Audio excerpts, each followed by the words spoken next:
മല്ലിപ്പൊടി, മഞ്ഞൾപ്പൊടി, കുരുമുളക് പൊടി, ഉപ്പ് ഇതൊക്കെ ഇതിലേക്ക് ഇട്ട് മട്ടൺ നന്നായി വേവിക്കുക.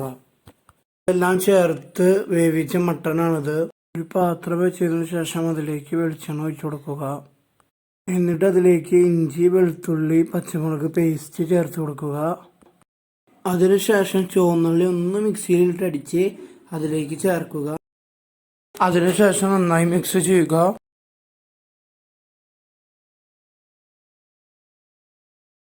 അതിനുശേഷം ഇതിലേക്ക് സബോള ചേർക്കുക. സബോള കുക്കറിലിട്ട് വേവിച്ചതിന് ശേഷം അത് മിക്സിയിലിട്ട് അടിക്കുക.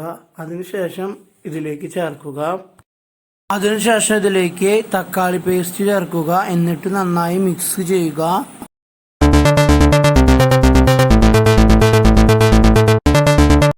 അതിനുശേഷം നമ്മൾ വേവിച്ച് വെച്ചിരിക്കുന്ന മട്ടൺ ഇതിലേക്ക് ചേർക്കുക.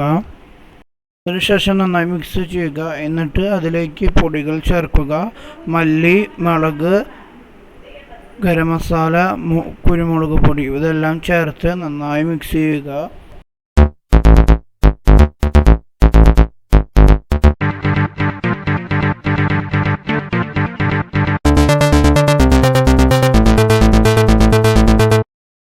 അതിനുശേഷം അതിലേക്ക് തേങ്ങാപ്പാൽ ഒഴിക്കാം.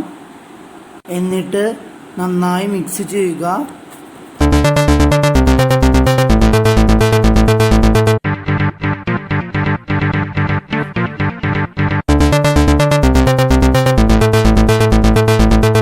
ഇതിലേക്ക് മല്ലിയില ചേർക്കുക. നമ്മുടെ കറി റെഡിയായി. നമുക്ക് ഗ്യാസ് ഓഫ് ചെയ്യാം.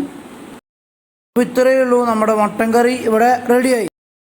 അപ്പോൾ നിങ്ങൾക്ക് എൻ്റെ ഈ വീഡിയോ ഇഷ്ടപ്പെട്ടാൽ എൻ്റെ ചാനൽ സബ്സ്ക്രൈബ് ചെയ്യാനും വീഡിയോ ലൈക്ക് ചെയ്യാനും പരമാവധി നിങ്ങളുടെ കൂട്ടുകാരിലേക്കും റിലേറ്റീവ്സിനൊക്കെ എൻ്റെ ഈ വീഡിയോ ഷെയർ ചെയ്ത് കൊടുക്കാനും മറക്കരുത്. അപ്പോൾ ഇത് നല്ലൊരു വീഡിയോ കാണാം. അതുവരെ ബൈ ബൈ.